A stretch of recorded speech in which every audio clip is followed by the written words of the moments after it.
ఆనాడు ధనిక రాష్ట్రం 16,000 కోట్ల రూపాయల మిగులు బడ్జెట్తో అప్పచెప్తే 10 ఏళ్లలో 8 లక్షల కోట్ల రూపాయలు అప్పు చేశాడు. ఇవాళ వాళ్ళు గొప్పలు చెప్తున్నారు. ఆయన శని మామ, శకుని మామ, అల్లుడేమో శనీశ్వర అల్లుడు ఇవాళ మాట్లాడుతున్నాడు. శకుని మామకు తగ్గట్టు శనీశ్వరపు అల్లుడు జమైండు. ఇవాళ మీరేం చేసిండ్రయ్యా రైతులకు అంటున్నాడు. ఆనాడు రైతు భరోసా ఇవ్వాలంటే కోకపేటలో భూములు అమ్మిండు. రైతు రుణమాఫీ చేయాలంటే ఔటర్ రింగ్ రోడ్డును తెగనమ్మిండు. రైతుల పేర్ల మీద అప్పులు చేసిండు.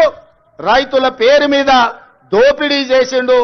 రైతులకు నీళ్లు ఇస్తున్నాని కాళేశ్వరం పేరు మీద 1,00,000 కోట్ల రూపాయలు కొల్లగొట్టిండు.